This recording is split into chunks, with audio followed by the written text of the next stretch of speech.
नमस्कार, मैं आशीष छाबड़ा। आप देख रहे हैं न्यूज़ फ्लिक्स और मैं इस समय हूँ किच्छा विधायक तिलकराज बेहड़ जी के आवास पर। आप पीछे जैसे देख रहे हैं काफ़ी भीड़ जुटी है और अभी थोड़ी देर में जो विधायक तिलकराज बेहड़ हैं वो प्रेस को संबोधित करेंगे। जैसा कि आपको पता है कि 25 साल का रजत जयंती वर्ष जो है वो प्रदेश में मनाया जा रहा है, जिस पर जो एक विशेष सत्र विधानसभा का आयोजित किया गया। कई विधायक उसमें शामिल हुए जिन्होंने अपने क्षेत्र की समस्याओं को उठाया। उसमें विशेष रूप से बेहड़ जी ने जो बंगाली समाज का जो टच करता हुआ एक बहुत पुराना मुद्दा उसको उठाया, तो वहाँ पर विधायक मुन्ना सिंह चौहान उन्होंने कहा कि ये उत्तराखंड कोई धर्मशाला नहीं है। उसके बाद राजनीतिक माहौल पूरे प्रदेश में गरमाया हुआ है और बंगाली समाज के जो लोग हैं वो मुन्ना सिंह चौहान के पुतले दहन कर रहे हैं। उसी पर शायद आज बेहड़ जी कुछ बात करेंगे। बेहड़ जी ने जहां इस मुद्दे को उठाया वहीं किसानों के मुद्दे को भी उठाया और उसके अलावा जो उन्होंने कहा कि रुद्रपुर में इस ऊधम सिंह नगर में जो भगत सिंह जो डिग्री कॉलेज है, स्नातकोत्तर विद्यालय महाविद्यालय है, उसको क्यों नहीं यूनिवर्सिटी बनाया जाता। उन्होंने इस पर भी बात की। उन्होंने गन्ना के मूल्यों पर बात की। आज यहाँ किसान लोग भी जुटे हैं और नेतागण हैं, पत्रकार महोदय, जो जितने भी हमारे यहाँ के वरिष्ठ जो पत्रकार हैं, सोशल मीडिया से जुड़े हैं आपका, और सभी क्षेत्रों से यहाँ पे लोग पहुँचे हैं। तो अभी हम सीधा बेहड़ जी के पास चलने का प्रयास करेंगे, लेकिन उससे पहले मेरे साथ आकाश आहूजा शो के जो वरिष्ठ संपादक हैं वो मेरे साथ हैं। मैं उनसे बात करने की आकाश जी, बहुत बहुत स्वागत है आपका। Thank you so much. Akash ji, विधानसभा का विशेष सत्र आयोजित किया गया है। 25 साल ये युवा उत्तराखंड कितना दौड़ पाया है, क्या यानी उस सत्र में पूरे विधायक भी नहीं पहुंचे, बल्कि एक रजत जयंती वर्ष मनाया जा रहा है, विशेष सत्र आयोजित किया गया। यहाँ तक कि रुद्रपुर के विधायक शिव अरोड़ा भी उसमें शामिल नहीं हुए। तो इस पर तो चर्चा होनी चाहिए जी। क्या कहेंगे, जिस तरीके से बहुत बड़ी बड़ी घटनाएं जो उपनेता प्रतिपक्ष भुवन कापड़ी ने सीधा सीधा विधानसभा में खड़े होकर कहा कि 10 से 15% की कमीशन विधायक निधि में मैं दे रहा हूँ, तो बहुत बड़े बड़े खुलासे भी वहाँ हुए। क्या कहेंगे आप, इसको पूरा आपने देखा होगा। दुर्भाग्य देखिए, सबसे बड़ी बात तो, और 25 वर्ष का काल एक किसी राज्य के लिए बहुत बड़ा समय होता है आगे बढ़ने के लिए। आप तेलंगाना का एग्जाम्पल देख सकते हैं। उत्तराखंड का दुर्भाग्य ये रहा कि रोटेटिंग गवर्नमेंट्स रही। एक स्थायी गवर्नमेंट अब हमें मिली है कि second time Pushkar Singh Dhami government repeat हुई है, लेकिन जिस तरीके से आरोप सामने आ रहे हैं, और सबसे बड़ी बात जो पहले आपने मुद्दा बंगाली जाति की करी, 25 साल मुझे लगता है कि जब उत्तराखंड का जन्म हुआ, जो लोग यहाँ रहते हैं उनको स्थायी निवासी मानना चाहिए। मेरा ये मानना है, apart from the religion, apart from the caste, apart from the creed, apart from the colour, उन सबको छोड़कर मुझे ऐसा लगता है कि माना जाना चाहिए।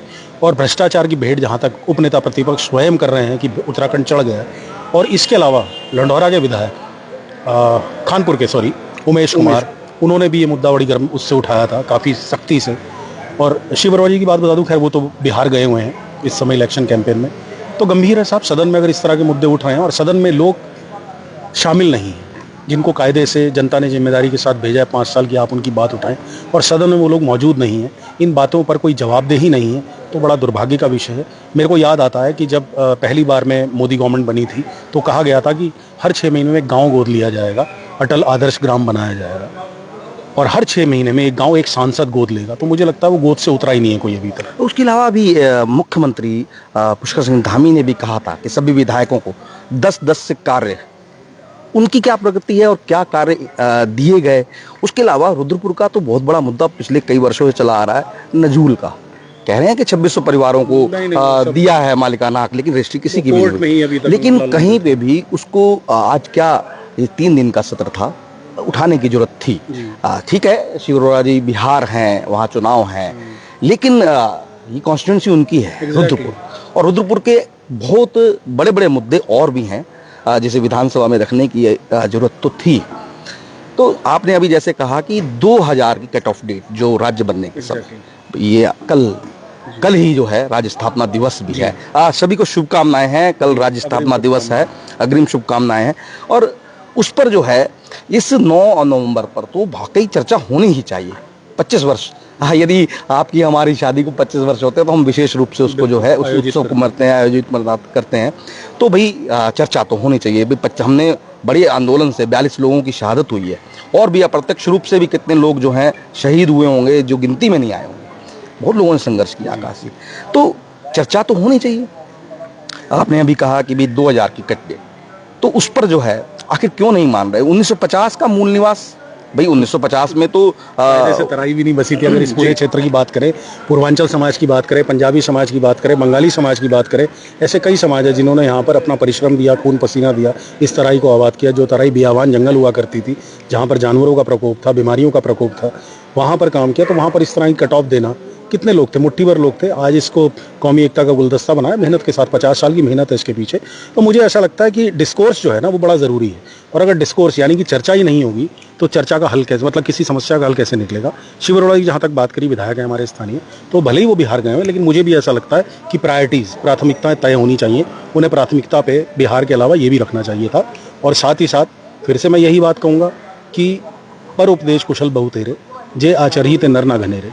उपदेश देना बड़ा आसान काम है। मैंने देखा है नेताओं में एक आदत है कि वो भाषण ज़्यादा देते हैं, कार्य कम करते हैं, तो ये दुर्भाग्य है। पीछे देख पा रहे हैं कि भी प्रेस जो है वो आरंभ हो गई है बिहड़ जी की। मैं सीधा आपको प्रेस स्थल पर लेके चलता हूँ, बात करवाता हूँ।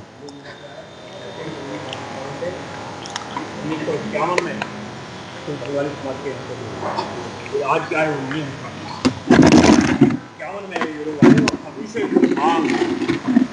अनुसूचित जाति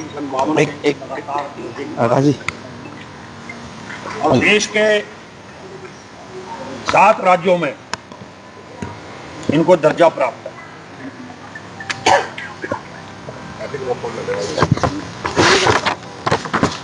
7 राज्यों में इनको दर्जा भी प्राप्त है देश के, जिसमें पश्चिम बंगाल, उड़ीसा, मेघालय, मिजोरम, त्रिपुरा, असम, मणिपुर और उत्तराखंड के अंदर भी 2-2 बार विधानसभा के अंदर संकल्प पारित हुआ है। विधानसभाओं में 2001 में, 2003 में 2-2 बार इसी राज्य गठन के बाद विधानसभा के अंदर अलग अलग सरकारों ने इसका प्रस्ताव भी पारित किया है, इनको मिले। इनका पत्राचार पूरा हुआ है राज्य सरकार के माध्यम से।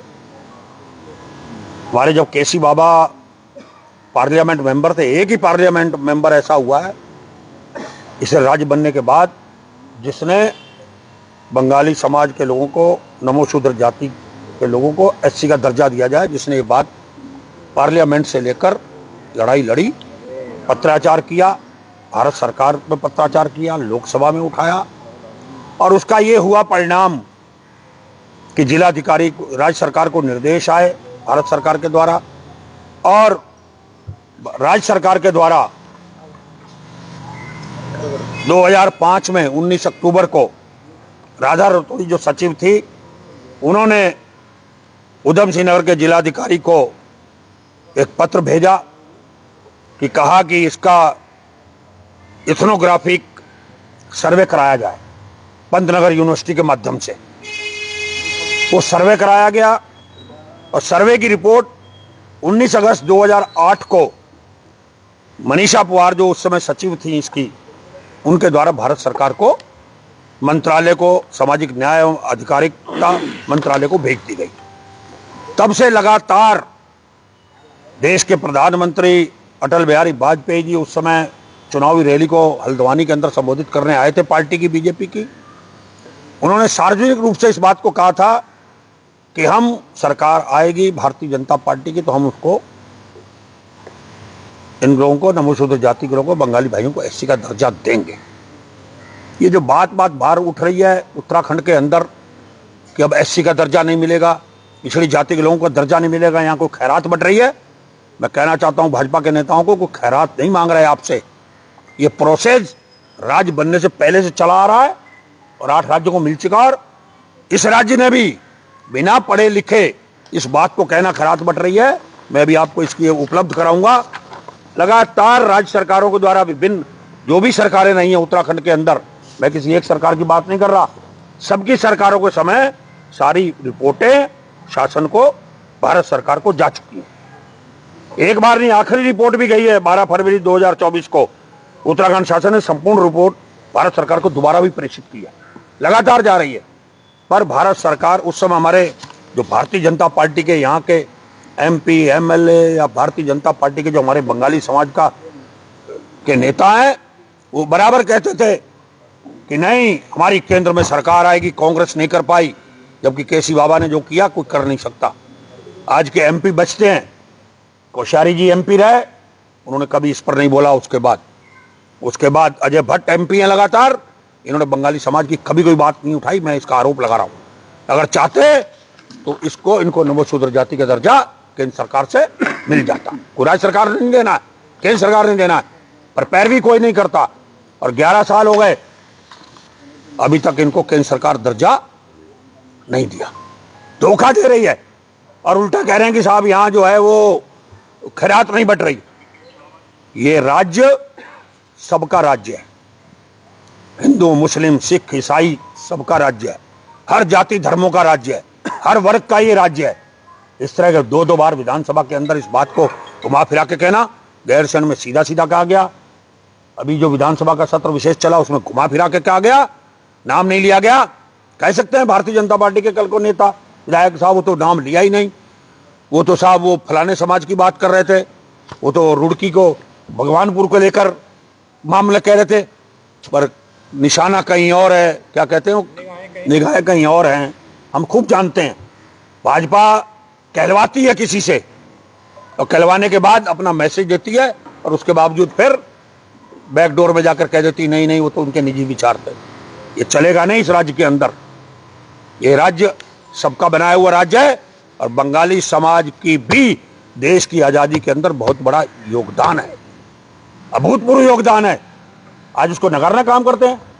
आज उनका वोट बैंक बन चुका है, इसलिए उनको चिंता नहीं है।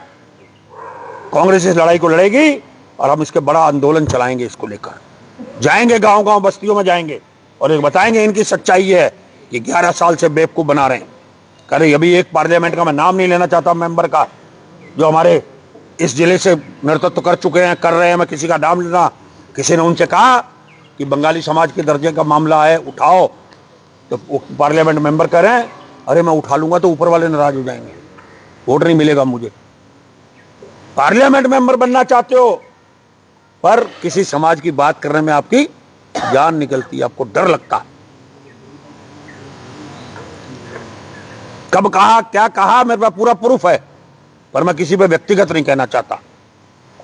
पिछली बार हुआ, भाजपा के नेताओं ने मुख्यमंत्री को बुलाकर आनंदम में, कौन से उसमें रिसोर्ट में, एम्बिनेंस में, किसमें, और साहब जय हो जय हो जय हो कर दिया, और हुआ कुछ नहीं। टैटा फेस जो पुतले फूक रहे थे उसको रोक लिया, और भाजपा के जो लोग हैं, चंद लोग जो घुसे हुए हैं उसमें, वो इसमें सफल हो गए।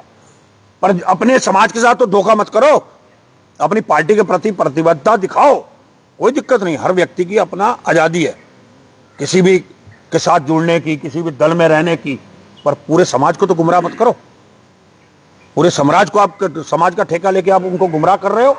आओ साथ में खड़े हो जाओ, कहो ना कि हमारे साथ जाति हो रही है। उस समय तो कहते थे हमारी सरकार आएगी तो हम दिलाएंगे, हम दिलाएंगे, कांग्रेस नहीं दे रही। अब तो तुम्हारे अब बाजी चल रही है लगातार, हाथ में 15 साल के लिए तुम्हें मिली हुई है लोकसभा, तुम्हारे पार्लियामेंट मेंबर तुम्हारे जीत रहे हैं लगातार। यहां से केसी बाबा जी के बाद तुम्हारा युग शुरू हुआ, तुम्हारे MPओं का लगातार जीत रहे हैं, क्यों नहीं? यहां भी समाज डबल इंजन की सरकार, 3-3 इंजनों की सरकार, यहां भी तुम्हारा मेयर, तुम्हारी सरकार, क्यों नहीं उठाते हो? कोई सुनने वाला नहीं है। तो मैं ये कहना चाहता हूं कि ये लड़ाई कांग्रेस लड़ेगी, इसको हम शांत नहीं अब होने देंगे किसी भी सूरत से। एक बार बंगाली समाज के हमारे साथियों के किसी जमाने में वोट कट गए थे, वोटर लिस्ट से गायब कर दिया गया था, तब मैंने पद यात्रा की थी बहुत बड़ी, दिनेशपुर से लेकर जाफरपुर तक, सारे जिला अधिकारी से बड़े बड़े अधिकारियों को आना पड़ गया था। हमने कई घंटे का जाम लगाया था। 7-8 हजार लोग मेरे साथ थे, नाम जुड़े थे। इसके लिए जरूरत पड़ेगी तो हम बंगाली समाज के क्षेत्रों में पद यात्राएं भी करेंगे, उनको जोड़ेंगे और इस लड़ाई को अब कांग्रेस अपने हाथों से लड़ेगी। अगर बंगाली समाज के लोग आगे आके लड़ें बहुत अच्छी बात है। अगर वो लोग लड़ेंगे, उनकी बंगाली कल्याण समिति अगर लड़ाई को लड़ेगी तो हम उनके साथ हैं। अगर वो हिचकेगी राजनीतिक कारणों से तो हम इस लड़ाई को निश्चित रूप से लड़ेंगे। एक और बड़ा ज्वलंत मुद्दा है जो मैं आपके सामने रखना चाहता हूं। इस राज्य के अंदर कभी तराई की बात उठती है, कभी भावर की बात उठती है, कभी पहाड़ की बात उठती है। इस सारी समस्याओं का एक हल है, मैंने विधानसभा में बोला है। अगर आप लोगों ने उसमें, क्योंकि बहुत जल्दी बार मुझे स्पीकर जी के माध्यम से टोका जा रहा था, मैं पूरी बात कह नहीं पा रहा था। अभी मेरे पास कई चीजें थी। मैंने लास्ट में एक बात और कही थी, इन सारे झगड़े खत्म हो जाएंगे जिस दिन से राज्य बना है 2000 से। आप राज्य की स्थापना के दिवस, आज 25 साल हो गए, हम जयंती तो मना रहे हैं, 25 साल हो गए। उस दिन का राज्य के अंदर रहने वाला निवासी जिसके पास प्रमाण पत्र है रहने का, यहाँ उससे पहले से रह रहा है, उसको इस राज्य का मूल निवासी मान लेना चाहिए, ताकि ये समस्या का जड़ ही आपसी भेदभाव खत्म हो जाएगा। और जो आज वंचित हो रहे हैं नौकरियों से, जिनको प्रमाण पत्र नहीं मिल पा रहे, स्थायी कह देते हैं स्थायी निवास मिलेगा। अरे जड़ से ही खत्म करो। एक ही बात कह दो, कोई भी करे सरकार, मैं तो मुख्यमंत्री से कहूंगा आप ही इस कदम को उठाओ, कोई उठाए, हमारी सरकार आएगी, हम अपनी सरकार में भी लड़ाई लड़ेंगे। ऐसा नहीं लोग कहेंगे कि तुम्हारी सरकार आएगी तो क्या करोगे। तिलकराज बहड़ कांग्रेस की सरकार आएगी, वहां भी इस बात की लड़ाई लड़ेगा। मैंने पहले भी, जब तिवारी जी के समय कैबिनेट में भू अध्यादेश को लेकर जब मामले आए थे, अकेला व्यक्ति था, मैंने इस्तीफा देने के लिए कह दिया था। तब उसके अंदर संशोधन हुआ था, मैंने कहा मैं इस्तीफा दे दूंगा कैबिनेट से। तो तिवारी जी ने कहा नहीं, ऐसा नहीं होगा, अन्याय किसी के साथ नहीं होगा। क्योंकि राज्य जब बना तो अटल बिहारी वाजपेयी जी ने हम लोगों को बुलाया था, एक और लाखों लोग थे। आज वो भाजपा के नेतागिरी का नेतृत्व करते हैं। लाखों लोग जिन्होंने रक्षा समिति के नाम पर करोड़ों रुपए लूटे, आंदोलन चलाया, अस्थिरता पैदा की इस इलाके के अंदर। और हम लोग थे 250 लोग रो पीट के, बड़ी मुश्किल से, केसी बाबा, मैं, बल्लाज पासी, इस तरह से बहुत चुनिंदा लोग थे सभी दलों के, जो चाहते थे कि राज्य बने। इसलिए बने कि इसका डेवलपमेंट होगा, राज्य का विकास होगा, इसलिए हमने ये बात कही थी। और आज भी हम कहना चाहते हैं, अटल बिहारी वाजपेयी ने बुलाया, उन्होंने कहा कि नहीं, आपकी जमीनों में कोई दिक्कत नहीं आएगी, जो उत्तर प्रदेश के जमींदारी एक्ट है वो यहाँ लागू होंगे। पर बीच बीच में आवाज उठती है जमीनों को लेकर कि हम ये करेंगे। कभी वो सिंचाई की जमीनों के सर्वे शुरू करा देता है प्रशासन, कभी वर्ग 4 की जमीनों को छीनने की कोशिश करता है। तिवारी जी को मैं बधाई देता हूं, तिवारी जी ने सबसे पहले वर्ग 4 के नियमितीकरण का काम इस उत्तराखंड के अंदर शुरू किया, किसानों की जमीनों का। जब जब भाजपा की सरकार आती है ये काम रुक जाते हैं। आज सैकड़ों फाइलें पड़ी हुई हैं और यहाँ के एडीएम का बयान देकर मैं बहुत शुभ दूं, उनको ये जानकारी नहीं है, इतने बड़े अधिकारी बनने के बाद एसडीएम रहे लगातार 4 साल किच्छा के अंदर, और उनको ये जानकारी नहीं है कि वर्ग 4 की जमीन खसरा खतौनी में दर्ज है, उसको ढूंढने की जरूरत ही नहीं है, तो दर्ज है कागजों में। उसी की विनियमितीकरण की मांग कर रहे हैं कि हम सालों से जोत रहे हैं, और कई फाइलें हो भी गई हैं, सैकड़ों फाइलें। आपकी सरकार ने रोक दिया, क्या सर्वे करा रहे हो आप? हम तो कह रहे हैं वर्ग 4 हो, जो जमीन हमारे पास है आप उस जमीन को हमें विनियमितीकरण कर दो। ये रोज की तलवार हमारे पे जो लटक रही है। तिवारी जी थे जो बड़ा दिल करते थे, तिवारी जैसा मुख्यमंत्री को हो नहीं सकता जो बड़े दिल वाला हो। मुख्यमंत्री सारे हैं, काम कर रहे हैं, मुख्यमंत्री ऐसा कोई नहीं जिसने कोई काम ना किया हो। मैं कह दूं किसी मुख्यमंत्री ने काम नहीं किया। जो आता अपने विजन से काम करता है, अपने विजन को लेकर आता है जनता के बीच में, चाहे धामी जी हो, चाहे तिवारी जी रहे हो, चाहे और लोग रहे हो, हरीश रावत जी रहे हो, बहुगुणा जी रहे हो, विजन सबका होता है, पर बड़ा विजन, बड़ा दिल तिवारी जी जैसा किसी के पास नहीं है। तिवारी जी ने हर समस्या का समाधान करने का काम किया। असल में रजत जयंती तो मनाई जानी चाहिए तिवारी जी के नाम पर। जिस आदमी के समय हर आदमी जाके खुश होता था, पक्ष विपक्ष का आदमी, कभी उनको गुस्सा नहीं आता था, कोई गाली दे के भी, उनको अपमानित करके भी आ जाता था तिवारी जी को, उसको गले लगा लेते थे, उसको ज्यादा प्यार करते थे। गुस्सा मत करो, एक नहीं मैं 100 उदाहरण सुना सकता हूं। तो ऐसा व्यक्ति जिसने उद्योग खड़े कर दिए। अटल बिहारी वाजपेयी जब नैनीताल में आ रहे थे तो खुद गए, वो हम लोगों को बुलाया, उन्होंने मीटिंग की, मैं औद्योगिक पैकेज मांगना चाहता हूँ। हम लोगों ने हाउस में बधाई दी, अटल जी को भी याद किया कि प्रधानमंत्री थे तो मिला, पर प्रयास तिवारी जी के माध्यम से शुरू हुआ। इसका बुनियादी ढांचे खड़े हुए तिवारी जी के समय राज्य के। ऐसा मुख्यमंत्री अगर पहली बार नहीं होता हमारे पास, प्रथम बार अगर यहाँ का सीएम नहीं होता तिवारी जी, तो शायद ढांचा भी खड़ा करना बड़ा मुश्किल हो जाता उस समय। राज्य अलग बनने के बाद परिस्थितियों में साल डेढ़ साल बाद कहाँ खड़ा कर लेगा आदमी, 5,000 करोड़ का बजट ले आएगा। तो ऐसा नहीं है। ऐसी हमारी बहुत सारी लड़ाइयाँ हमको लड़नी है। अभी मूल निवास का हमारा है, हम चाहते हैं कि मूल निवास, अब यहाँ के ये जो रोज की लड़ाई है, स्थायी नहीं बनेगा, मूल नहीं बनेगा, आपका कैसे बनेगा। हम तो ये कहते हैं कि जो उस दिन का निवासी थे, राज्य जब बना, उन सबको मूल निवासी मान लेना चाहिए और उनको सारी सुविधाएं मिलनी चाहिए। और भी कई सारे इश्यूज हैं। डिग्री कॉलेज है रुद्रपुर का, कितनी आबादी बढ़ गई है, कितने डिग्री कॉलेज है सरकारी और प्राइवेट। मैं जब पहले था तब भी मैंने कैंपस की मांग उठाई थी। हरीश रावत जी के समय सब मैं नहीं करा पाया क्योंकि मैं हार गया चुनाव। मेरे एजेंडे में था, इंजीनियरिंग कॉलेज मेरे एजेंडे में था, सब्जी मंडी मेरे एजेंडे में थी, कई एजेंडे थे मेरे। रुद्रपुर की जनता ने मुझे नकार दिया, नहीं तो आज कई एजेंडे उस समय पूरे हो जाते जो मैंने बड़े बड़े यहाँ किए प्रोजेक्ट। मेडिकल कॉलेज, झील, इन लड़कियों के लिए इंटर कॉलेज, 18 बड़े प्रोजेक्ट लाया, बड़े बड़े। पर ये प्रोजेक्ट आज भी लगता है मुझे कि यहाँ के बच्चों को जब जाना पड़ता है नैनीताल, एक बार नहीं 4-4 बार चक्कर काटने पड़ते हैं डॉक्यूमेंट्स के लिए, रिजल्ट के लिए परेशानियां होती हैं। उधम सिंह नगर की इतनी आबादी बढ़ चुकी है, इतना स्टूडेंट हो चुका है गवर्नमेंट और प्राइवेट कॉलेजों में, इसको यूनिवर्सिटी बनाया जाना चाहिए, शहीद भगत सिंह डिग्री कॉलेज। ये मामला मैंने विधानसभा के अंदर उठाया। तो ऐसे बहुत सारे मामले में धान खरीद की जांच की मांग की है, मंत्री नकार रही है। मैं आज फिर कह रहा हूं, धान खरीद की जांच होनी चाहिए। और इस धान खरीद की जांच के बाद कितना बड़ा घोटाला सामने आएगा। 150 रुपए क्विंटल रिश्वत ली गई है। अधिकारियों और राइस मिलर से मिलकर खेल खेला। अधिकारियों का, कोऑपरेटिव के अधिकारियों का, आपसी विभाग के अधिकारियों का बहुत बड़ा रोल है इसमें। प्रमाण है हमारे पास। धान अलग लिया गया एक्स्ट्रा, और किसान को जितना इस बार लूटा गया कभी नहीं लूटा गया। ऐसे ही और भी कई सारी चीजें हैं। जमीनों का मामला मैंने बताया है। गन्ना, अब बताइए, उत्तर प्रदेश ने गन्ने का दाम बढ़ा दिया। पिछली बार बढ़ा दिया 20 रुपए। अरे बढ़ाइए ना, करिए सीधा 500 रुपए। छोटा राज्य है, खुशहाल करिए, कोई करता नहीं है। चीनी, इतना लेट चीनी मिलें शुरू होती हैं, इतना लेट दाम आता है, तब तक सितारगंज चीनी मिल को, प्राइवेट को गन्ना चला जाता है। ऐसी सेटिंग है। क्या करोगे आप कि प्राइवेट वाले को पहले ओबलाइज करते हैं कि यहां लेट करेंगे तो गन्ना चला जाए, खुद दाम ले। शुगर फैक्ट्री चलने के बाद भी 1-1 महीने तक सरकार रेट घोषित नहीं करती, पर्चियों पर रेट नहीं डाला जाता। टाइम से घोषित करो ना, ताकि रेट पड़ जाए, ताकि किसान को पता चल जाए कि मुझे ये दाम मिलना है, वो अपने गन्ने का उपयोग कर सके, अपनी काम कर सके। ऐसे पुनर्वास के मामले हमारे तोड़ फोड़ खूब होती है। बंडिया में सब उजाड़ दिया गया, एयरपोर्ट के माध्यम से बंगाली कॉलोनी, पदनगर की मस्जिद कॉलोनी, खुरपिया इंडस्ट्रीज आ गई। मैंने कल भी बधाई दी मुख्यमंत्री को लाए, पर पुनर्वास तो करो। पुनर्वास की बात नहीं करता। हरीश रावत जी के समय 400-450 एकड़ जमीन पुनर्वास के लिए अलग रखी गई है, आज भी वो चिन्हित है कागजों में, पर पुनर्वास की बात नहीं करते कि उसकी लिस्ट बनाए करें।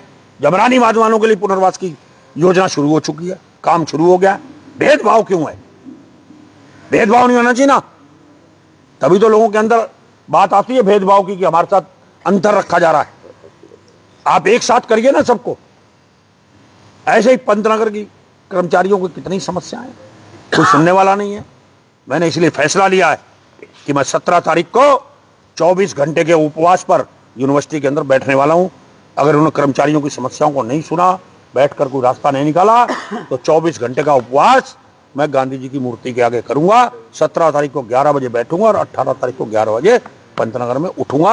ये भी मैंने फैसला किया कि एक दिन इनका ध्यान आकर्षित करने के लिए, कर्मचारियों के साथ खड़े होने के लिए मैंने बैठने का फैसला लिया।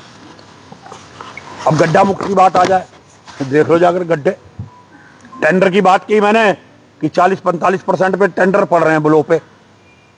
आप बताइए, ठेकेदार कहां से कर देगा और जेई कहां से काम करा लेगा? सड़कों की गुणवत्ता आप देख दे लीजिए जाके। फिर विधायक पर बात आती है कि क्या देख रहे हैं, जब टेंडर 40, 45, 30% ब्लो पे जा रहा है। अरे एक आप सीमा तय करिए ना, 8%, 7%, 6%, इससे नीचे ब्लो होगा तो टेंडर कैंसिल होगा। ठेकेदार की मजबूरी होगी डालना, अपने आप डालेगा उसके अंदर।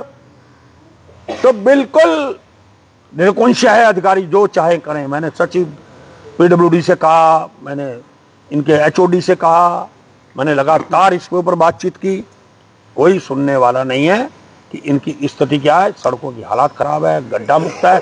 मैंने मुख्यमंत्री जी को लिस्ट तक दी है गड्ढे वाली सड़कों की कि मेरी कॉन्स्टिट्यूंसी में ये स्थिति है गड्ढों की, इन गड्ढों को कौन भरेगा। और जो नई सड़कें बन रही हैं टूट रही हैं ब्लो टेंडरिंग के कारण, क्वालिटी नहीं दे पा रहे हम। आवारा जानवरों ने क्या हालात कर रखे हैं। रात को एक्सीडेंट, सुबह एक्सीडेंट, किसी सड़क पे निकल जाओ अचानक रात को कब गाड़ी कौन सी आगे आ जाए, जानवर आगे आ जाए, कोई पता नहीं। पंतनगर का एक लड़का मर गया, कितने ही लोग ऐसे मर रहे हैं। तो ये सारे इश्यूज हैं। बिजली कनेक्शन नहीं मिल रहा है। मैंने कहा कि बिजली कनेक्शन क्यों नहीं दे रहे, क्यों बंद कर दिया आपकी सरकार ने। भाई जो बैठा है, जो इस राज्य में तब से है, जब उसके बिजली कनेक्शन आपने बंद कर दिए कि वो मालिकाना हक है, पट्टा है, रजिस्ट्री है तो मिलेगा, जो नहीं बैठे उनको मिलेगा ही नहीं। उनके काट दिए जा रहे हैं कनेक्शन, नए मीटर उनको मिल नहीं रहे। तो ये जबरदस्ती की धीमा मुश्ती चल रही है। पुलिस को लेकर साथ में कनेक्शन लगवाए जा रहे हैं, पुलिस साथ जा रही है, मीटर बदलवा रही है बाई फोर्स। और हाउस में कहा जाता कि नहीं। ये सारी लड़ाइयां अभी भी 25 साल के बाद हमारी जो की त्यों खड़ी हैं। तो हम तो इस लड़ाइयों को लड़ेंगे, 101% इन चीजों को लेकर हम आएंगे। हम तो आपसे यही कहना चाहते हैं कि कांग्रेस इस बारे में लड़ाई लड़ेगी और हम लोग बिल्कुल तैयार हैं, संघर्ष करेंगे। और हमें मूल निवास भी चाहिए स्थापना से, बंगाली समाज को दर्जा भी चाहिए। और जितनी हमने आपके सामने इश्यूज रखे हैं हम सब पर लड़ाई लड़ते रहेंगे। कांग्रेस को लेकर साथ में चलेंगे पार्टी। सरकार रजत जयंती समारोह मना रही है, किसान खुश हैं, कृषक सम्मेलन, सैनिक खुश हैं, सैनिक सम्मेलन, युवा खुश हैं, युवा सम्मेलन। और कांग्रेस कहती है कि इनमें से युवा बेरोजगार हैं, सैनिक वो अब उस स्थिति में नहीं रहे जो पिछले। देखिए, मैं कल कार्यक्रम की, क्योंकि सरकारी कार्यक्रम था, मैं अध्यक्षता कर रहा था। अगर आप लोगों के जब मुख्यमंत्री जी संबोधन कर रहे थे और अगर आपके कैमरे उधर घूम जाते तो आपको अपने आप स्वतः दिख जाता कि किसान सम्मेलन था या महिला सम्मेलन था या कोई और सम्मेलन था, कर्मचारी सम्मेलन था। मैं इससे ज्यादा कुछ नहीं कह सकता। तो एक सवाल ये आपने भी बात की कि विधानसभा को लोकतंत्र का मंदिर कहा जाता है और मंदिर है भी, और आपने अभी बात कही कि हमको बोलने को पूरा मौका नहीं दिया गया। ऐसा क्यों मौका? नहीं, उन्होंने ऐसा नहीं कि 10 मिनट का समय दिया था। मेरा बोलना काफी था। जब मैं ज्यादा बोलने लगा तो उन्होंने मुझे टोकना शुरू कर दिया कि आपका समय पूरा हो रहा है। तो वो उनका अधिकार है स्पीकर का, उसके अधिकार को हम चैलेंज नहीं कर सकते। अगर और बोलने देते तो मैं कई सारी चीजें जो मैं और कहना चाहता था वो और कह पाता। अपने अस्पतालों को लेकर भी हाँ, अस्पतालों कहा, मैंने कहा अस्पतालों की हालत बहुत खराब है। जो जब मैं 2002 से 2007 का पहला रहा हेल्थ मिनिस्टर निर्वाचित सरकार का, तब के आप उठाकर देख लें कितने डॉक्टर थे। मैंने 44 CHC 5 साल के अंदर खड़ी की, नहीं CHC, और उन्होंने बोला कि हमने अब तक 80 बना दी हैं। तो 44 तो 5 साल की हैं, और जो पुरानी CHC को हम जोड़ नहीं रहे। अरे पुरानी को जोड़ रहे तो 10-20 पुरानी भी रही होंगी। तो इतने साल में अगर 10-15 ही बनी 20, और कह रहे हैं हमने मेडिकल कॉलेज सारे उस समय के कांग्रेस के समय, तिवारी जी के समय शुरू किए हुए हैं। तो मैंने कहा ना, टेक्नीशियन अब है नहीं, फार्मासिस्ट आपने जो हमने रखे वो भाग गए धीरे धीरे। तो जब है ही नहीं तो चिकित्सा कहां से चलेगा। मंत्री के पास 4-4 विभाग है, महत्वपूर्ण विभाग है, इसका अलग से फुल फ्लैश कैबिनेट का विस्तार हो नहीं रहा। कैबिनेट का विस्तार करे ना, कैबिनेट का विस्तार करना नहीं है। सभी विभागों की यही स्थिति है। मैंने तो एक उदाहरण दिया चिकित्सा का, अगर एक एक मंत्री के पास 2-2 विभाग भी हो तो चलेगा। अब एक एक मंत्री के पास 4-4-5 विभागों का बोझ है। वो सारा दिन दफ्तर में बैठ के ही उनको कागज पेन ही सारा उनका छूटता नहीं है, और मंत्री अब ऑफिस जाते नहीं है। तिवारी जी के समय लोग कार्यालय में बैठते थे, विधानसभा कार्यालय में जो कमरे मिले हुए अलॉट हो रखे हैं मंत्रियों को।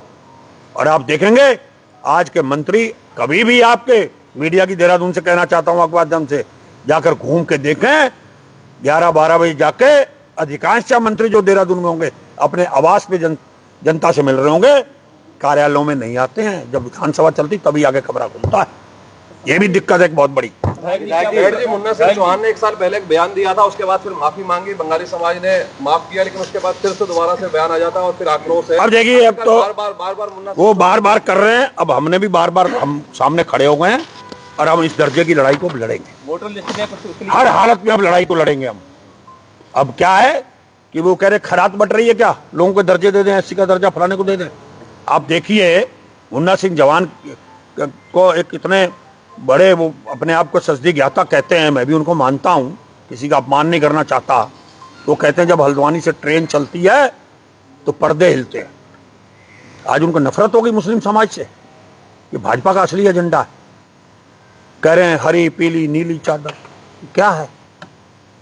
मैं कहना चाहता हूं, कोई आज के बसे हुए हैं, कर दो ना पुनर्वास उनका। एक और तो कुछ भाजपा के नेता मुस्लिम प्रेम जगा रहे हैं, आजकल घूम रहे हैं कि मुसलमानों का मैं विकास करना चाहता हूं, इसलिए अलग से नगर पालिकाओं, अलग से चेयरमैन बने। और एक और उनकी नीली चादरों को, हरी चादरों को एक और उजाड़ने की बात हो रही है। पुनर्वास करो ना, तो दोहरा चेहरा है। आप ये बताइए, जब मुन्ना सिंह चौहान समाजवादी पार्टी में थे, जब राज्य बना, तो उनको नहीं मालूम कि ये लोग उस समय कहां से आए थे, कब के रह रहे हैं?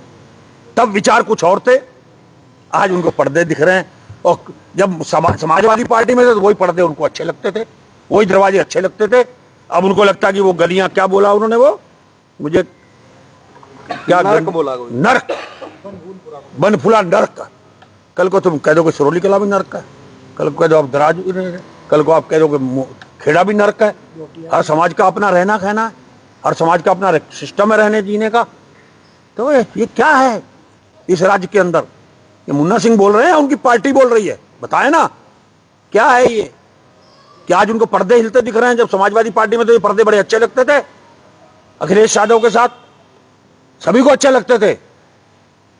जो समाजवादी पार्टी में पहले तो उनको सब अच्छे लगते थे, अब बुरे लगने लग गए। क्या आप तिलकराज बेहड़, जो पहले वोट बैंक बीजेपी का था, बंगाली समाज, अब उनको साधने के लिए, क्योंकि अब 1 साल रह गया चुनाव का, क्या उनको साधने के लिए, जो इस उधम सिंह नगर की बात करें तो यहाँ पे कम से कम 4 विधानसभाओं में उनका वर्चस्व है, अब उनको साधने के लिए उनकी आवाज बनने जा रहे हैं, इसको इस तरीके से देखा जाए? बिल्कुल लड़ाई लड़ूंगा। मैंने पहले भी बंगाली समाज की लड़ाई लड़ी। 1 साल पहले मैं विधायक, पहले मैं विधायक बनता रहा पूरी हल्द्वानी विधानसभा, तब भी मुझे वोट मिलता था। जब मैं किच्छा विधायक रुद्रपुर रहा, तब भी वोट मुझे मिलता रहा। मेरा कहना है कि जब वो बार छेड़ रहे हैं, एक तो इसको कर नहीं रहे और उल्टा वो कर रहे हैं, लज्जित और कर रहे हैं, कमेंट्स और कर रहे हैं, तो कोई तो लड़ेगा इस लड़ाई को। 1 साल विपक्ष के नाते आप ये बताइए, विपक्ष के नाते किसकी जिम्मेदारी है? हमारी है नहीं है। तो पहले नहीं, ये 4 हम कह रहे हैं, हम देर सवेर कर रहे हैं, हम कर रहे हैं ना, हम मानते हैं। शुरुआत किसने की? हम तो उम्मीद कर रहे थे ये लोग उल्टा दर्जा देंगे, उत्तराखंड में इनको एससी का दर्जा मिल जाएगा। दर्जा राज्यमंत्री दे तो दिया, और कौन सा दर्जा देंगे? तो दर्जा रहे तो दर्जा कोई उसी को मिलेगा ना। मैंने कहा ना, व्यक्तिगत जुड़े हो सकते हैं। हमने दर्जा राज्यमंत्री दे दिया, हम दर्जा नहीं देंगे। हाँ, तो दर्जे की लड़ाई हम लोग लड़ेंगे, कांग्रेस लड़ेगी। अब आपको लगेगा कि हम बहुत जल्दी आपके सामने ही करेंगे प्रदर्शन, धरने, रैलियां करेंगे हम इसका। विधायक जी, आपकी कॉन्स्टिट्यूंसी नगर पालिका 8 महीने हो गए हैं चुनाव हुए नगर निगम के, लेकिन किच्छा में अभी तक कोई चुनाव नहीं हुआ और उसका मुद्दा आपने नहीं उठाया। वो सिरोली किला का मुद्दा जो है अभी बीच में है। मामला देखिए, विधानसभा में अगर कोई मामला हाई कोर्ट में, अगर अदालत में लंबित होता है तो उसको कोर्ट संज्ञान नहीं लेता, विधानसभा में संज्ञान नहीं लिया जा सकता। तो हम उसको लड़ाई कोर्ट के अंदर लड़ रहे हैं। हम चाहते हैं सिरोली कला किच्छा के साथ ही रहे। मैंने अभी जिक्र किया नहीं आपको, वैसे तो हम हितैषी बन जाते हैं कि साहब अलग बन जाएगी तो उसका विकास होगा, और दूसरी ओर उनको हम लज्जित करते हैं। तो हम सिरोली कला के और किच्छा के साथ चुनाव चाहते हैं। पहले भी थे साथ, पहले लाया गया नगर पालिका में उनको, उसके बाद नगर पंचायत बनाने की कोशिश की, कोर्ट ने नकार दिया। नगर पालिका बनाने की कोशिश की, नकार दिया। आपने देखा होगा पिछले दिनों में कोर्ट में बहस चली। कोर्ट ने एक ही बात कही कि आप चुनाव कब करा रहे हैं, चुनाव कब करा रहे हैं, चुनाव कब करा रहे हैं। सरकार एफिडेविट देने को तैयार नहीं है। राज्य निर्वाचन आयोग ने, मेरी जानकारी में है कि उन्होंने एफिडेविट दिया कि जो आदेश होंगे हम पालन करने को तैयार हैं। 25 तारीख को इसका निर्णय होगा। 25 तारीख अंतिम इसकी अदालत में पड़ेगी। सर, कल के बयान में वोटर लिस्ट में बहुत दिक्कत आती है, उसके लिए क्या करने वाले? वोटर लिस्ट में बहुत दिक्कत आती है, नाम कट जाते हैं, वोट बैंक। देखिए, वोटर लिस्ट में इस बार हमारे बीएलओ, हमारे पार्टी के जो लोग हैं कार्यकर्ता, हम वोटर लिस्टें लेके बराबर अगर SIR यहाँ होगी तो हम उत्तराखंड के अंदर हमारे कार्यकर्ता बराबर हम BLO बन के हमारे चेकिंग करेंगे और खुद हम अपने कार्यकर्ताओं को भी लगाएंगे वोटर लिस्टें लेके कि देखिए किसी के साथ अन्याय ना हो। सर, कल के कार्यक्रम में आपने मुख्यमंत्री पुष्कर सिंह धामी की तारीफ की, लगातार सोशल मीडिया पे वायरल भी हो रहा है। क्या बोला आप?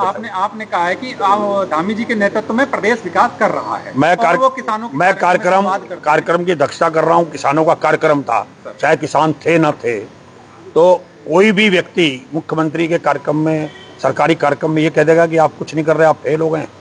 अब बताइए, तो मेरी जितना मुझे अपनी समस्याएं भी रखी साथ में कि यूनिवर्सिटी में कुछ नहीं होगा, सड़कें नहीं टूटी पड़ी हैं, कर्मचारियों की सुनवाई नहीं हो रही, जमीनें नहीं मिल रही, हमें अधिकार 25 साल हो गए राज्य को बने, हमें क्या मिला? हमने जमीनों का मामला उठाया, हमने पुनर्वास का उठाया, तो वो भी तो हमने साथ में कहा। पर यह कहना एक विधायक की जिम्मेदारी है कि सीएम के कार्यक्रम में, सरकारी कार्यक्रम में, अगर हम राजनीतिक मंचों पर कहते हैं ना, अभी आलोचना कर रहे नहीं अगर सरकार की करते हैं हम, जहाँ जो जिम्मेदारी निभाते। विधायक जी, अभी रुद्रपुर में बहुत बड़ा भ्रष्टाचार उजागर हुआ है। अब क्या होगा? 500 करोड़ रुपए का भ्रष्टाचार जो है उजागर किया गया है, लेकिन 50-50 गज, 100-100 गज वालों को नजूल भूमि पर मालिकाना हक नहीं मिलता। कांग्रेस कोई बड़ा आंदोलन नहीं कर पा रही, क्या आगे कोई तैयारी है? उसके अलावा सृजन जो कार्यक्रम कांग्रेस का चल रहा है, इस पर सिटी क्लब में बहुत आपस में सभी ने देखा जो वहाँ हुआ। आज लगभग 2 महीने होने को हैं, लेकिन किसी भी प्रकार से देखिए कोई रिजल्ट निकल कर नहीं आ रहा। सर्जन का काम हमारे राष्ट्रीय नेतृत्व ने किया, उसका तो वहीं से रिजल्ट आएगा। जो रिजल्ट आएगा आप भी सुनेंगे, हम भी देखेंगे। तो दूसरा सवाल आपने किया है कि भ्रष्टाचार जन आंदोलन की बात की है। हम जनप्रतिनिधि के रूप में अपनी बात को उठाते हैं। आज भी यहाँ पार्षद हमने सब बुला रखे हैं, हमारे पार्टी के प्रमुख लोग बैठे हैं। जो काम संगठन का है वो संगठन करता है। ये सवाल आप संगठन से पूछिएगा कि कितने आंदोलन कर रहे हैं, क्या लड़ाइयाँ लड़ रहे हैं। जो मेरे स्तर का, मैं उसको एक जनप्रतिनिधि जो विधानसभा में उठाने की जिम्मेदारी है, जितने मैंने मामले बोले लगभग सब मैंने अधिकारिता विधानसभा में बोले, और जो मैं अपनी जिम्मेदारी निभाता रहा हूँ। नजूल के लिए विधायक जी, हाँ, नजूल के लिए हमने पहले कम बोला, विधानसभा खूब बोला, इस बार भी बोला है हमने। लेकिन अभी भी कांग्रेस कहीं ना कहीं पीछे ही नजर आती है कि चाहे TDS का मुद्दा हो या फिर ये 500 करोड़ के घोटाला का मुद्दा हो। आज तक कांग्रेस ने मतलब जो है पहले मुद्दा क्यों नहीं उठाती है? जब मुद्दे उठ जाते हैं शहर में, उसके बाद इस बार विधानसभा में किसने उठाए हैं सारे मुद्दे? बंगालियों का से लेकर मूल निवास के किसने उठाए हैं? कांग्रेस ने तो उठाया। कांग्रेस की तो विधायक हूँ मैं, जो शहर की बात कर रहा हूँ। अब शहर वालों से पूछा ना, मैं कोई नगर अध्यक्ष तो हूँ नहीं, मैं कोई जिला अध्यक्ष तो हूँ नहीं। ये सवाल तो उनसे पूछ लीजिए जिनके पास जिम्मेदारियां हैं। मेरे पास जो जिम्मेदारी मैं निभा रहा हूँ। अब जिला संगठन, नगर संगठन कितने आंदोलन कर रहा है, कितने सरकार के खिलाफ प्रेस कर रहा है, जनता के बीच में कितना जा रहा है, इसका जवाब तो प्रदेश अध्यक्ष उनसे पूछ सकते हैं, राष्ट्रीय नेता पूछ सकते हैं, मैं तो पूछ नहीं सकता। मंच पर विकास शर्मा और आप बातचीत कर रहे हैं, लोग कह रहे हैं कि प्रेम हो गया और कहीं ना कहीं जो जुबानी जंग थी वो दूर हो गई। असल में कुर्सियां मैंने तो लगाई नहीं, वहां पर कुर्सियां तो प्रशासन द्वारा, कृषि विभाग के द्वारा लगाई गई थी। मुख्यमंत्री के बाद कृषि मंत्री, अध्यक्षता के रूप में मेरी बगल में कुर्सी, बगल में मेयर साहब की कुर्सी, फिर दूसरे मेयर की कुर्सी, फिर पूर्व विधायक की कुर्सी। वो आए नहीं थे तो कमिश्नर बैठे थे। तो ये बताइए कि या तो कुर्सी ना लगाते हो, अब आप मेरे बगल में कुर्सी लगा बैठ जाए, आप ही कुर्सी मेरे बगल में मिल जाए, अगर आपकी मेरी बातचीत ना हुई तो लोग कहेंगे देखो मुंह सुझा के बैठे, फिर आप इसी को चला देते, खबर बना देते। आप ये खबर बना देते, बेहर जी बोले भी नहीं, सीधा मुंह करके बैठे रहे, गुस्से में बैठे रहे। बेहर जी, तलखियां जो उन्होंने किया है, बेहर जी, तलखियां जो बयानों में दिखती थी इस चुनाव में, राष्ट्रीय स्तरीय पंचायत चुनाव में, जो तलखियां आपके बयानों में भी दिखाई दी और विकास शर्मा के बयानों में भी दिखाई दी। सवाल पूरा सुन लीजिए। वो तलखियां उस समय ऐसी थी कि शायद एक दूसरे का चेहरा न देखा जाए, पर कल जिस तरीके से मन साझा हुआ, जो हंसी ठिठोले चल रहे थे, सुनिए पहले पूरा सवाल जी, उससे कहीं ऐसा लग रहा है कि एक रणनीतिक रूप से कहीं उपेंद्र चौधरी को हराने के लिए तो वो किया नहीं गया था कि तू ऐसा बोलना, क्योंकि इससे एक दिन पहले ही वो अमरनाथ यात्रा से आए थे विकास शर्मा जी, मेयर जी थे, और अगले दिन उन्होंने वो बयान दे दिया था, और उसके बाद आने से पहले चुनाव उस बयान पे। आपको लगता है कि आने से पहले मेरी उनके साथ मीटिंग हो गई थी? सर फोन भी तो फिर पार्टी को उनके खिलाफ फोन भी तो चली रहे, फिर उनको पार्टी के खिलाफ कार्रवाई पार्टी करनी चाहिए उनके खिलाफ। 3 सीटें जीतनी थी। अगर वो मेरे कहने से मेरे साथ मिलकर उपेंद्र चौधरी को हरा रहे थे तो पार्टी ने क्या किया? उनकी पार्टी तो अनुशासित पार्टी है। नहीं, चाचा भतीजे की जोड़ी ने अरे अनुशासित पार्टी है ना, अनुशासित पार्टी जांच क्यों नहीं कराती? उपेंद्र की मांग पे जांच क्यों नहीं कराती अब अनुशासित? जांच का वो बेचारा घर पे बैठ गया। चलिए, और आपने 3 और विकेट दूसरा जीत आपने लिए। कहा तो अगर कांग्रेस के लोगों ने, बीजेपी के लोगों ने अगर हमारी मदद की है तो हमारे लोगों ने भी उपेंद्र चौधरी की मदद की है, बराबर तो है, नहीं, आप- इक्वल, बराबर भी तो है, मैं बोल रहा इक्वल हो गया। इक्वल हो गया ना। तो इसमें ना हमारी पार्टी जांच करा रही है ना उनकी पार्टी जांच करा रही है, पार्टियां दोनों ही बराबर हो गया, कोई दिक्कत नहीं। हमारी पार्टी भी, हमने पार्टी को बहुत लिखा है, सुनो, हमने अपनी पार्टी को चिट्ठियां लिखी हैं, आप जब चाहे ले जाओ सार्वजनिक कर देना। हमारी पार्टी भी उसको बैठी हुई है चुप वहाँ लेके। की- वहाँ की ऐसे ही, चल रही है। ऐसे भी ना राजनीति में राष्ट्रीय स्तर पे या प्रदेश स्तर पे सबके आका होते हैं राजनीति में। तो जैसे उनके आका बचा रहे होंगे विकास शर्मा के, ऐसे ही शिवरोड़ा के आका बचा रहे होंगे, जैसे आरोप लगा रहे थे उपेंद्र चौधरी घुमा फिरा के आदि इनडायरेक्ट। बीजेपी- ऐसे ही हमारे पार्टी में जो लोग हैं उनके आका उनको बचा रहे होंगे। आदि बीजेपी तो आका के बगैर तो है ही नहीं ना गति, बीजेपी मतलब आपको भी सपोर्ट गुरु कर रही गुरु थी। बगैर गति है। तो भैया ऐसे आका वगैरह भी राजनीति में गति होगी। और आपने जो दूसरा सवाल सुनो, जो आपने दूसरा एक सवाल किया, एक क्या कहा आपने, और मैंने कि, कहा आदि बीजेपी आपने कहा कि आपकी दोनों की, हमारा कहना है आप कोई चुनाव आ जाने, राजनीतिक मंच आ जाने दीजिए, आपको साफ दिख जाएगा। कल भी एक राजनीतिक मंच काफी चर्चा का विषय रहा। अब आप मुझे गालियां दे लें, उधार तो है ना आपका बाकी? अच्छा, मतलब अभी उधार उतारेंगे बाद में करेंगे। उधार जो आदमी लेता है उसको उतारता है नहीं उतारता? आप किसी दुकान से लेके आ जाओ उधार सामान, तो उस उधार तो चुकाना तो है ना। ये चलता है राजनीति। अंतिम सवाल आज सत्ता है उनकी, जो चाहे करें, वो गले लगाएंगे। सुनो, गले लगाएं तो हम गले लगने को तैयार हैं। ये भविष्य की चेतावनी है विकास नहीं, शर्मा। चेतावनी नहीं, विकास को नहीं, ये किसी को। विकास शर्मा के लिए ये चेतावनी है, राजनीतिक स्टैंड है, एक राजनीतिक अपना अपना स्टैंड है पार्टी का। हम बैठे हैं मंच पे, तो हम शिष्टाचार अगर निभा रहे हैं, कोई वो हमसे बात कर रहा, मुझसे कर रहे हैं। मैंने सीएम से बात की तो कह रहे क्या बात करोगे, मैंने कहा तुम भी आ जाओ सुन लो। विधायक जी, कोई आप ऐसा नहीं है। विधानसभा में इस मुख्यमंत्री सबका होता है, एक पार्टी की विशेष का ठीक है नहीं, आपने कहा था कि उनके पिताजी मेरे भाई हैं, है ना। वो चाचा भतीजा वाला उनका, रिश्ता उनके दिखाई दिया। पिताजी से मेरा बहुत क्लोजनेस था। और आज फिर मैं कह रहा हूँ, विकास शर्मा को बीजेपी ज्वाइन कराने वाला रामपुरा के अंदर तिलकराज बेहड़ था, जिसने इनको बीजेपी की सदस्यता दिलाई थी विकास शर्मा को। और समय है, मैं तो बधाई देता हूँ, और काम करें, और जो चाहे कर रहे हैं, जिस जिस जिस और रास्ते पे चल रहे हैं और करें। तेजी से चलें उस रास्ते और पे। बैकएंड से सपोर्ट करें। हाँ, मैं